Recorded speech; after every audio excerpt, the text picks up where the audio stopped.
Hola, soy Shikeiki Yamaxanadu, la jueza de los muertos.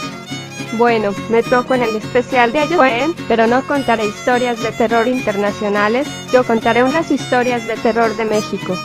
Ya que Naga 32 es de México, así que contaré algunas leyendas mexicanas por el 2 de noviembre. Con imágenes de la Catrina y de dibujos tradicionales mexicanos. La primera leyenda mexicana se llama La Dama de Negro. Cuenta la leyenda que en un pueblecito cántabro de cuyo nombre no quiero ni puedo acordarme, de esos perdidos entre montañas y que en invierno quedan incomunicados, de esos que a menudo son tapados por la niebla y cuyas casas son aún de piedra y madera, sus gentes guardan un antiguo e insólito secreto. Dice también la leyenda que en dicho pueblecito hace ya más de 50 años que algunos de sus habitantes han vivido atemorizados. Estos habitantes son los que recuerdan un hecho que cambió la vida del pueblo para siempre. Un hecho que, bien por injusticia, bien por su crudeza, no ha sido nunca revelado a forasteros o localidades cercanas, de tal modo que el secreto de momento ha quedado guardado dentro de los límites del pueblo y de la mente de sus más ancianos habitantes. Este hecho, increíble e incomprensible para todos aquellos que no lo vivieron, cuenta que en las afueras de la localidad, y casi escondido entre una espesa arboleda, hay un edificio que había servido muchos años antes como un psiquiátrico. Allí enviaron a muchísimos hombres y mujeres que habían perdido la razón, a muchos que cometieron atroces asesinatos o que se les consideraba peligrosos a lo largo y ancho del territorio español. Cuando pasó el tiempo y tanto el personal del psiquiátrico como los enfermos fueron reubicados en otros centros más cercanos a las grandes urbes, llegó el punto en el que el psiquiátrico se vació oficialmente. Pero, como en casi todas las versiones oficiales, hubo parte de la verdad que se ocultó, ya que en el pueblo empezó a circular el rumor de que a ciertos enfermos problemáticos, los servicios de salud o las administraciones pertinentes decidieron que salía más rentable hacer con ellos un ejercicio de olvido. Estos rumores se fundamentaban en testimonios de celadores del psiquiátrico a los que amigos o conocidos del pueblo les habían oído quejarse de la atrocidad que se estaba cometiendo al dejar allí a muchos enfermos atados con correas a sus camas, gritando, abandonándoles sin alimento ni agua, y sellando e insonorizando sus habitaciones para que nadie pudiera saber nunca más de ellos. La atrocidad no se llegó a producir totalmente, ya que la idea fue demoler aquel edificio totalmente con los inquilinos que habían olvidado ir dentro. Por una razón o por otra el edificio no llegó a demolerse, así que allí quedó el psiquiátrico olvidado por todos, con sus inquilinos dentro y abandonados a una muerte segura y horrible. Pero lo que no se podía esperar nadie fue lo que ocurrió después. Pocas semanas tras el abandono del edificio, muchos habitantes del pueblo empezaron a oír feroces gritos por las noches que provenían de la espesa arboleda, gritos que pronto pudieron identificar como procedentes del edificio del psiquiátrico. Los habitantes entraron en un silencioso pánico general, ya que nadie quería hablar de ello, y preferían callar ante lo que parecía un hecho imposible. Aquellos locos ya deberían estar muertos, llevaban más de un mes sin alimento ni líquido, encerrados, atados. La situación se empezó a complicar aún más ya que, unido a los terribles gritos nocturnos, a los lúgubres alaridos provenientes del antiguo psiquiátrico, los habitantes del pequeño pueblo notaron cómo cada noche desaparecían animales de sus granjas y corrales. Gallinas, cerdos, vacas y cada mañana faltaban más animales y aparecían trozos de algunos de ellos por el pueblo. Rastros de sangre salían desde las cercas del ganado y prácticamente no había nadie que no se hubiera percatado de que dichos rastros conducían camino del antiguo psiquiátrico a través de la espesura de la arboleda.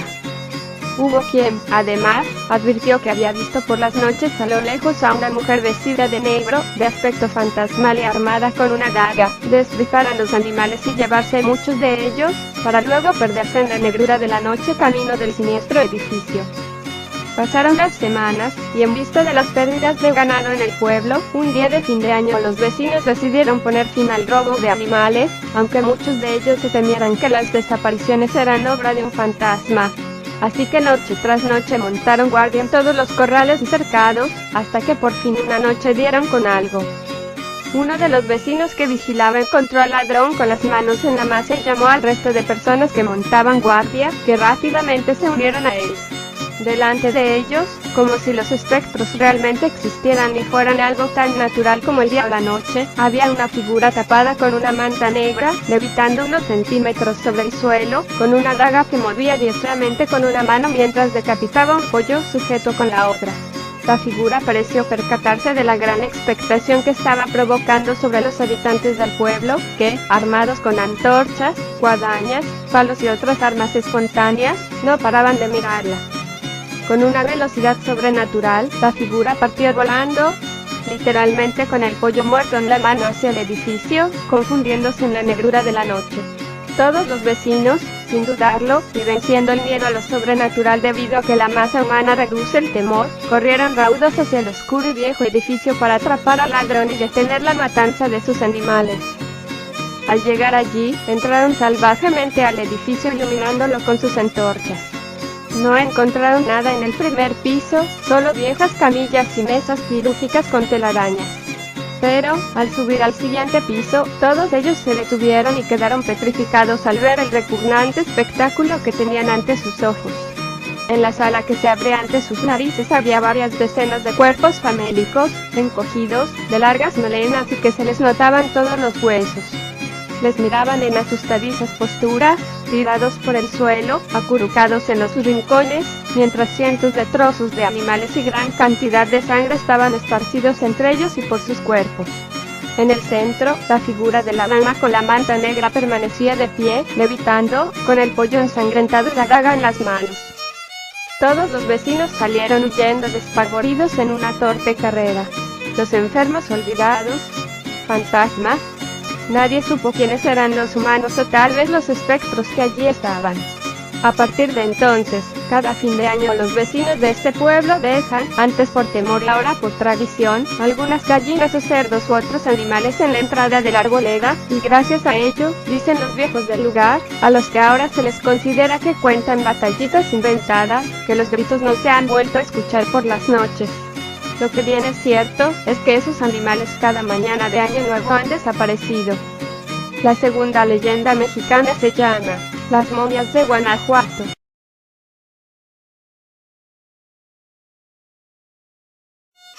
Guanajuato es una ciudad con muchos atractivos para el viajero, por su fisonomía que es única, por su historia que es maravillosa, por su lengua cultural que la coloca en un sitio de privilegio en el país y más allá de sus fronteras. Por sus manifestaciones artísticas a través de su teatro universitario, su orquesta sinfónica y su estudiantina. Sí, así es en efecto, pero las cosas raras siempre serán motivo de singular atracción. La gran mayoría de turistas, los que por primera vez vienen a Guanajuato, han recibido de los anteriores, de manera especial, dos recomendaciones. El Callejón del Beso, que vean las momias.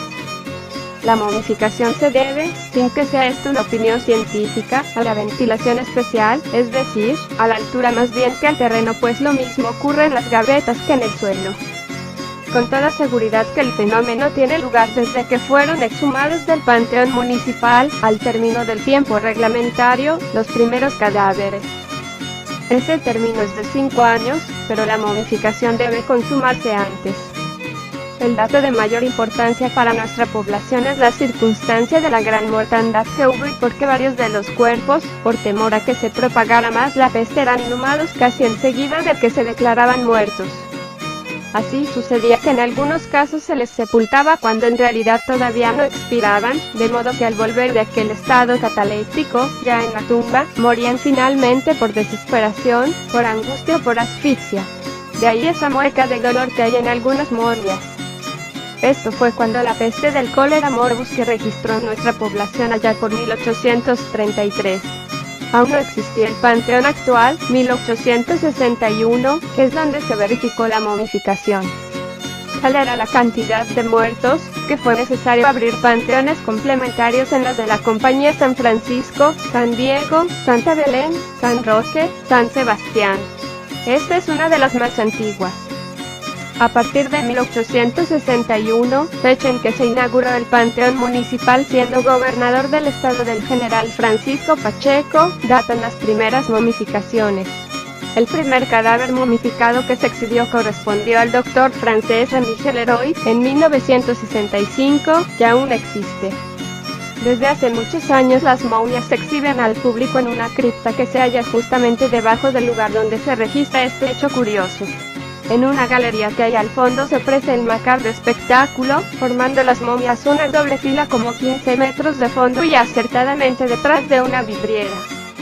Por todo lo anteriormente expuesto en forma tan llana, el público debe desechar, por inciertas, todas esas leyendas baratas que cuenta la gente.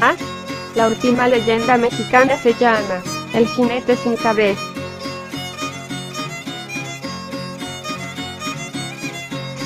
Se dice que en un pueblo muy aislado de toda civilización se contaba la historia de un jinete que acostumbraba a hacer su recorrido por las noches en un caballo muy hermoso. La gente muy extrañada se preguntaba qué hombre tan raro por qué hace eso, ya que no era muy usual que alguien saliera menos por las noches a hacer esos recorridos. En una noche muy oscura y con fuertes relámpagos desapareció del lugar, sin dar señas de su desaparición. Pasaron los años y la gente ya se había olvidado de esa persona, y fue en una noche igual a la que desapareció, que se escuchó nuevamente la cabalgata de aquel caballo. Por la curiosidad muchas personas se asomaron, y vieron un jinete cabalgar por las calles. Fue cuando un relámpago cayó e iluminó al jinete y lo que vieron fue que ese jinete no tenía cabeza. La gente horrorizada se metió a sus casas y nos explicaban lo que habían visto. Bueno, eso sería todo por el momento. El último especial de Ayoen será narrado por Yuka Kazami. Nos veremos muy pronto y una cosa más. Que tengan un gran día de muertos.